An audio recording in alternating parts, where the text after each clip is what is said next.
It will soon be decided who will govern France in the future, the right-wing populist Le Pen or the liberal Macron. A Le Pen victory could have massive repercussions, especially for Europe. The specter of a Frexit is haunting Europe. Ahead of the second round of the French presidential election in just over a week, fears are mounting in Europe that right-wing populist Marine Le Pen could win the election against incumbent Emmanuel Macron.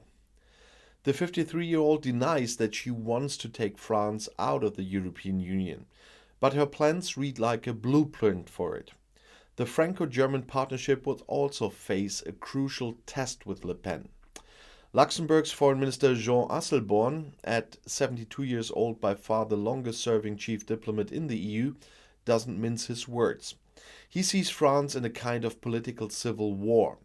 Le Pen has declared the runoff to be a referendum against Macron and his pro-European ideas. Macron's Europe Minister Clément Beaune, on the other hand, calls the vote a referendum on Europe.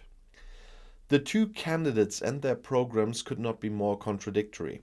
On the one hand, Macron, who is often praised as a European visionary who presented an ambitious EU reform program shortly after his election victory in 2017, but some of which came to nothing due to a lack of German support. On the other hand, the eldest daughter of French right-wing extremist Jean-Marie Le Pen, who wants to put the European Union in its place. They branded the EU an illegitimate supranational structure and threatened billions in funding cuts. Officially, Le Pen is not aiming for Frexit. She also dropped her call for France to leave the euro after her clear defeat by Macron in 2017. According to polls in France, there is no majority for either. However, Asselborn believes it is a given that President Le Pen would mean a change in Europe as a project of value and peace, and that the essence of the European Union would be hit hard. Brexit and years of rule of law controversies with Poland and Hungary have already put the EU on the wrong side. Le Pen promises a constitutional referendum in the event of a triumph against Macron. According to her, all European texts that go against our supreme law should no longer be applied in France, she said. Poland, which is governed by national conservatives, is a role model there. In October, the Constitutional Court questioned the primacy of European law over national law in a historic judgment. The German federal government is also looking to Paris with concern. Federal Foreign Minister Annalena Baerbock from the Greens, alluding to the Ukraine war, said it was important that the Europeans stand together strongly, especially in these times. Le Pen's election victory would not bode well for the Franco-German, what people call motor of the EU. She accuses Germany of standing for the absolute negation of French strategic identity. As soon as the Ukraine war is over, Le Pen says she wants to promote a strategic rapprochement between Russia and NATO. After the Russian attack on Ukraine, Le Pen had election brochures stamped in which she was seen alongside President Vladimir Putin. But for a long time she courted Putin and, according to media reports, received millions in loans from Russian banks.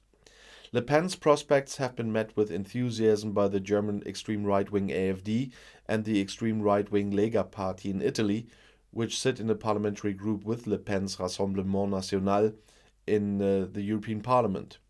AfD MEP Gunnar Beck tweeted after the first round of the election that the whole of sensible Europe is now supporting Le Pen in the runoff election, no, the whole of right-wing extremist Europe. French President Emmanuel Macron and right-wing populist Marine Le Pen take a personal approach at the finish line of the presidential campaign. Millions of French people are convinced that the government under Emmanuel Macron was terribly authoritarian, that he ruled alone and brutally. That's what Le Pen told BFM on Friday. For his part, Macron emphasized that Le Pen was not exactly gentleness personified. While the election campaign went rather poorly before the first round last Sunday, the two candidates in the runoff election have now turned up the heat a bit, you could call it. Macron and Le Pen give a series of interviews with television and radio obliged to give them equal speaking time. They visit markets, take countless selfies with supporters and defend their program at major events.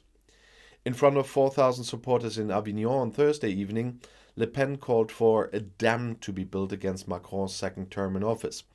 In doing so, she appropriated a term that had previously been used in France for broad voter alliances against right-wing extremists like herself.